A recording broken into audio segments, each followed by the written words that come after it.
कि क्या यूट्यूब को इंडिविजुअली हम सिर्फ एक कैरियर के तौर पे ले सकते हैं या हमें कोई जॉब करनी पड़ेगी। जवाद साहब वापस आपके पास आते हैं, हमने उस्मान की बात भी सुनी, फिर हमने एक बड़ी लाइव एग्जांपल अपने सामने देख ली कि उन्होंने कहा कि गुज़िश्ता 3-4 सालों में उन्होंने माशाल्लाह कोई 6-7 मिलियन जो है वो कमाया भी और उन्होंने अपनी कामयाबियों का सिलसिला भी जारी रखे हुआ है। इसका मतलब है कि फिर क्या ये हमारे यहाँ अलमिया नहीं है कि हम रवायती वालिदैन की तरह या रवायती माशरे की तरह हर नई चीज़ जो है उसकी मुखालफत करते हैं, अपने बच्चों को वो अपनाने नहीं देते, और फिर जब सारी दुनिया वो अपना लेती है, उस कैरियर में बहुत आगे निकल जाती है, फिर हमें कोशिश करते हैं कि अब हम भी इस कैरियर को अपनाना शुरू करें, लेकिन ज़ाहिर है गैप बहुत बड़ा आ जाता है, 10-15 साल का गैप आ जाता है। तो इन बातों से तो लगता है कि क्या ये हकीकत नहीं है कि हम हर नई चीज़ की मुखालफत करते हैं? असल में एक बात तो यह है ना कि जिस चीज़ को इंसान नहीं जानता उसके उसके जब एकदम से उसके सामने आती है तो वो अंग्रेज़ी का एक मकौला है कि people are afraid of change.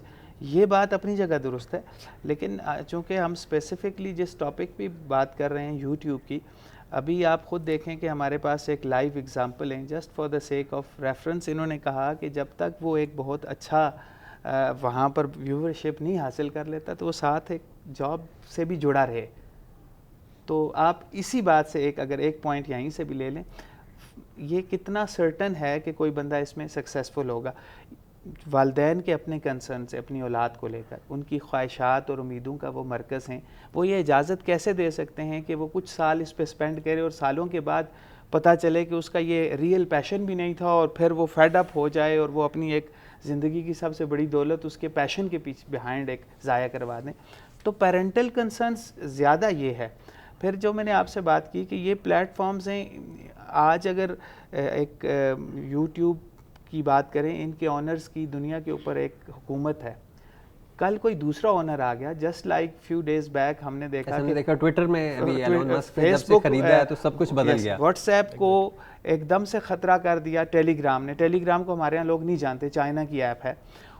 कुछ ही दिनों में उन्होंने अपने आप को रिवर्ट कर दिया।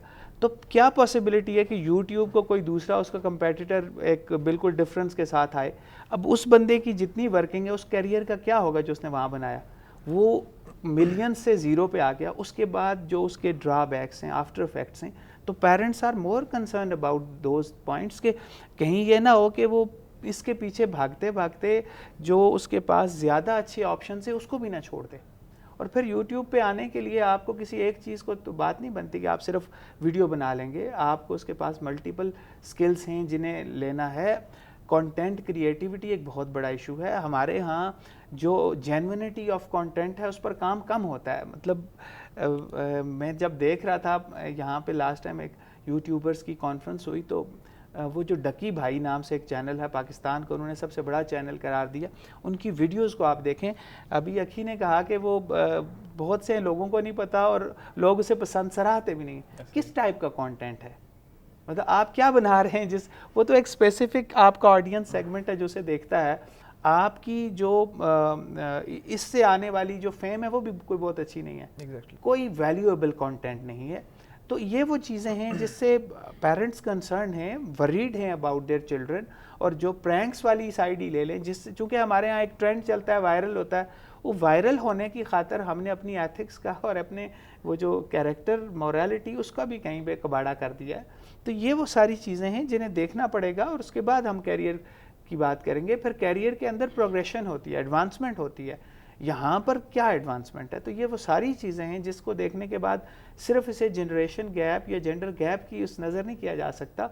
इसके जेन्युइन कंसर्न्स को देखेंगे और फिर हमें लगेगा कि पेरेंट्स के जो पॉइंट्स हैं वो अपनी जगह भी बहुत ज़्यादा इंपॉर्टेंट है। हाँ, ये आपने बात तो बहुत अच्छी की उस्मान। हम आपसे कोई बहुत मुश्किल सवाल नहीं करना चाहते, लेकिन जैसे अभी जवाद साहब ने बताया कि ये एक हवाई सी रोज़ी है, कभी आप पे डॉलर्स की एकदम ढेर सारी भरमार होना शुरू हो जाती है, और जैसे उन्होंने बताया कि कल कलां को अगर वो एक स्पेसिफ़िक साइट या वो एक स्पेसिफ़िक स्किल जिसके लिए आप ख़ुद को और अपने घर वालों को सब चीज़ों को छोड़ के कोशिश करते हैं, अगर उसका अपना मुस्तकबिल जो है वो डूब जाता है तो फिर आप कहाँ पे खड़े होंगे? और ये तो बहुत जगह पे हम देखते हैं कि यकदम चैनल से पैसे आना शुरू हो गए और उसके बाद यकदम रुक भी गए। आप कैसे देखेंगे इसको कि आपने एक साल तो बहुत पैसे कमा लिए, उसके बाद आपके जो बाकी साथी हैं वो आगे निकल गए हैं और अब आप यूट्यूब चैनल भी दोबारा शुरू नहीं कर सकते, पीछे नहीं रह जाएंगे आप? कुछ चैनल्स इस तरह के हैं कि जिनका कंटेंट इस तरह का है कि जो फैमिली में बैठ के देखने लायक तो एटलीस्ट नहीं है। लेकिन हमारे पास बहुत से ऐसे भी चैनल्स हैं पाकिस्तान में। सबसे बड़ी मिसाल मैं आपको देता हूँ, GFX मेंटोर, इमरान अली डीना साहब का एक जी चैनल हाँ। है, देखा होगा आपने। उसमें इस टाइम 3 मिलियन सब्सक्राइबर्स हैं, और ना सिर्फ पाकिस्तान में, पूरी दुनिया में उनका एक नाम है। और बल्कि अब- मैं खुद उनका चैनल फॉलो कर रहा हूँ और जी। मैं सीखने की कोशिश कर रहा जी, हूँ। वो आपको सिखा रहे हैं, और उनके स्टूडेंट्स कितने ज़्यादा हैं, और उनको लोग बाय नेम जानते हैं। इन केस जैसे कि आपका एक वो है, कंसर्न है कि यूट्यूब हो जाती, कोई और ले लेता है यूट्यूब को, या फिर पॉलिसीज़ में कोई चेंजिंग आ जाती है, तब भी उस बंदे का नाम है, ठीक है। अगर उसका चैनल जो है, उनका जो चैनल है, उस पर कोई इफेक्ट अभी आ भी जाता है, वो जैसे ही नया चैनल बनाएंगे उनको उतनी मेहनत नहीं करनी पड़ेगी जितनी उन्होंने कर ली, क्योंकि वो एक ब्रांड बना चुके हैं अपने नाम को। वो जैसे ही चैनल बनाएंगे, उनको 2 से 3 महीने के अंदर अंदर वो वापस से उसी स्टेज पे पहुंच जाएंगे जिस स्टेज पे वो थे, क्योंकि लोग उनको बाय नेम सर्च करते हैं, ना सिर्फ यूट्यूब पे, गूगल पे और टिकटॉक, जो कि लोग फालतू कामों के लिए यूज़ करते हैं, वहाँ भी वो एक कंटेंट, वैल्यूएबल कंटेंट दे रहे हैं आपको। तो आपको लगता है कि इसका मुस्तकबिल है अगर आपका कंटेंट बहुत अच्छा है? कंटेंट अच्छा, अगर आप बाकी अब्बासी साहब, हम आपसे एक की तरफ आएंगे। इन्होंने बड़ा अच्छा पॉइंट रेज़ किया कि चैनल्स जो हैं, चैनल पे जो कंटेंट क्रिएट हो रहा है वो किस मयार का है, उसमें किस तरह की चीज़ें जो हैं उससे हम अपनी नई नस्ल को रोशनास करवा रहे हैं। आप हमारे सामने एक लाइव एग्जांपल हैं कि आपने ख़ुद काम शुरू किया और माशाल्लाह आप आज एक बहुत अच्छी पोजीशन पे बैठे हैं। इसके साथ साथ हमारे माशरे का एक बड़ा हिस्सा जो है वो ख़वातीन पे मबनी है। और फिर हमारे यहाँ चूँकि रवायात जो हैं वो ख़वातीन के मामले में काफ़ी मुख्तलिफ हैं। आप चूँकि मर्द थे तो शायद आपके लिए सफ़र, जो कामयाबी का सफ़र है वो शायद इतना मुश्किल नहीं था, लेकिन अगर आपकी जगह कोई खातून होती तो मेरे ख्याल से शायद उन्हें कुछ ज़्यादा परेशानियों का सामना करना पड़ता। मुझे बताएं, क्या आप समझते हैं कि हमारे यहाँ चूँकि जब हम यूथ की बात करते हैं तो उसमें मेल भी हैं, फ़ीमेल भी हैं, तो क्या हमारी ख़वातीन भी अपना चैनल शुरू कर सकती हैं जिसमें आपने अपनी तस्वीर, अपनी वीडियोज़ जो है वो सारी दुनिया के सामने पेश करने हैं, और फिर हमारे यहाँ माशरा, हमारी तमद्दुन, रवायात जो हैं वो मगरबी ममालिक से थोड़ी सी मुख्तलिफ भी हैं। फिर उसके साथ साथ ये चीज़ भी कि कंटेंट जिस मयार का तख्लीक हो रहा है, क्या आप एक अच्छा कंटेंट तैयार करके अच्छी किस्म की ऑडियंस ग्रैब कर सकते हैं? ये बिल्कुल कर सकते हैं। ये जो उन्होंने बात की, ये टोटली बेस्ड ही करता है आपके कंटेंट पे कि आप बना के लोगों को दे क्या रहे हैं, लोग आपको क्यों देख रहे हैं, और लोगों को आपकी उस 5 से 10 मिनट की वीडियो से क्या सीखने को मिल रहा है। आपने ख़वातीन की बात की, तो आज़ाद कश्मीर में ऑलरेडी कर भी रही हैं और कर भी सकती हैं। असल में आपको प्लेटफॉर्म में फ़र्क समझना होगा। ये टिकटॉक नहीं है, ये यूट्यूब है। यहाँ वही आएगा जिसने कुछ सीखना है या जिसको कोई इन्फॉर्मेशन चाहिए, उसने टाइम पास नहीं करना। हमारी जो फीमेल्स हैं, अब देखें आज़ाद कश्मीर, अल्लाह का ख़ास करम यह है कि जिस खित्ते में हम हैं यहाँ पे कितना कुछ है। और इसके अगर मैं यूट्यूब करियर की बात करूँ तो एक व्लॉगर आधे कश्मीर को एक्सप्लोर करते करते अपने 4 मिलियन सब्सक्राइबर्स कर सकता है। इतना पोटेंशियल है हमारे इलाके में, इतना बड़ा हमारा ये खित्ता है। इसकी खूबसूरती लोगों को दिखाएं, जो बेसिक जो मैं अभी तक समझ पाया हूँ, सबसे ज़्यादा अगर किसी में स्कोप है तो वो व्लॉगिंग में है। आप अपने टूरिज्म को भी प्रमोट कर रहे हो, खित्ते को भी प्रमोट कर रहे हो, कल्चर को प्रमोट कर रहे हो, और साथ आप अर्निंग भी कर रहे हो, अपने इलाके को दुनिया तक पहुंचा रहे हो।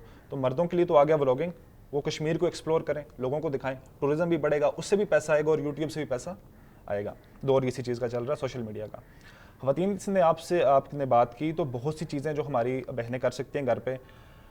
आपको इल्म है कि कश्मीरी वाजवान, उसमें कितनी 30 से 35 डिशेज़ हैं, तो वही एक खातून अगर यूट्यूब पे लोगों को रेसिपी बताए कि वाजवान कैसे बनता है, ये डिश कैसे बनती है, ये डिश कैसे बनती है, तो उससे कल्चर भी प्रमोट हो रहा है, लोग सीखेंगे भी, और उससे अच्छी खासी अर्निंग हो सकती है। मुख्तलिफ चीज़ें, कुरान की तालीमात वो यूट्यूब पे दे सकते हैं। और आप देखें, खाना बनाने में, खाने की रेसिपी देने में ज़रूरी नहीं है कि वो खुद आएँ, आपने सिर्फ मेन्यू दिखाना है और तमाम तर चीज़ें आप सिर्फ वर्क करता हुआ दिखाएं, अपना फेस ना लाएं, या फेस लाएं भी तो आप जो काम कर रहे हैं। लेकिन क्या ऐसे स्कोप बहुत कम नहीं हो जाएगा, लाइक वाजवान या खानों में हम कितनी वीडियोस बना सकेंगे? 50, 60, 70, ये तो कितना खाना बना सकेंगे? मुख्तलिफ चीज़ें ना, आप देखें कि कोई कुरान की तालीमात दे रहा है, कोई कुछ कर रहा है, जिसमें मैंने पहले भी बात की कि वही इसमें कामयाब हो सकता है जो अपने पैशन को फॉलो करता है। यहाँ पे वो बहुत कम लोग आगे जा पाते हैं जो पैसे को तरजीह देते हैं। अब जब उनको अपना काम करके मज़ा आ रहा है, जो वो काम कर रहे हैं उनमें उसको मज़ा आ रहा है, तो वो मुख्तलिफ चीज़ें क्रिएट करेंगे कि इसको नई तरह लोगों को तक कैसे पहुँचाएँ। मुख्तलिफ काम है, टीचिंग है, कोई स्किल है, कोई भी चीज़ है, ख़वातीन कर सकती हैं। खाने जो सबसे ज़्यादा चल रहा है अभी तक और जिसका स्कोप है वो खानों का है, ख़वातीन के लिए खानों का। अच्छा जवाद भाई, हम आपकी तरफ आते हैं। हमने उस्मान की बातें भी सुनी, फिर हमने अखी अब्बासी साहब की बातें भी सुनी, ये सारी चीज़ें आपने भी देखी।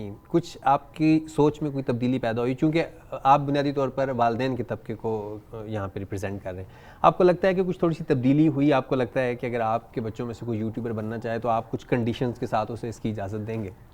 देखें, जब हम माशरे में किसी भी नई या जिद्दत की बात करते हैं तो वही बात कि उससे जुड़े ख़तरात पर नज़र ज़्यादा जाती है, फ़ायदे नज़र नहीं आते।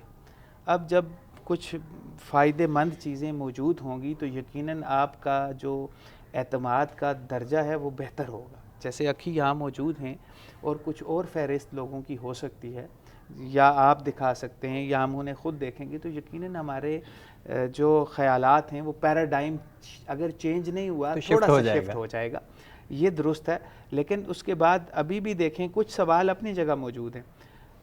जैसे इन्होंने कहा कि आपने सवाल किया उसका फूड का, तो वो इशू रहा। अब जब 70, 80, 90 टॉपिक्स ख़त्म होंगे उसके बाद क्या होगा?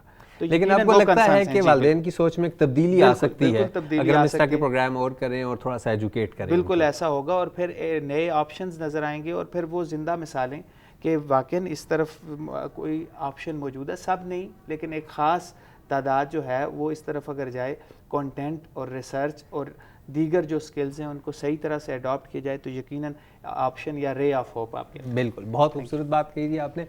सबसे पहले तो सबसे आखिर में बल्कि आप तीनों हज़रात का बहुत शुक्रिया कि आप आए और आपने अपने कीमती वक्त में से कुछ घड़ियाँ निकाली। नाज़रीन, ये हमारी एक काविश थी जिसमें हमने यूट्यूबर बतौर कैरियर के तौर पर बात शुरू की और हमने आपके सामने एक ऐसे बच्चे को भी बिठाया जो यूट्यूबर बनना चाह रहा है। वालदेन का कंसर्न भी आ गया और हमारे सामने एक लाइव एग्जाम्पल भी मौजूद है यूट्यूबर की सूरत में। सो आप अपने बच्चों को यूट्यूबर बनने देंगे या नहीं, ये सवाल तो हम आप पर छोड़ते हैं, लेकिन हमें उम्मीद है कि हमारा ये नया प्रोग्राम जनरेशन गैप आपको पसंद आया होगा। हर हफ्ते हम एक नए कैरियर के साथ आपकी खिदमत में हाजिर होंगे और हमारा पैनल ऐसे ही मौजूद होगा मगर लोग नए होंगे।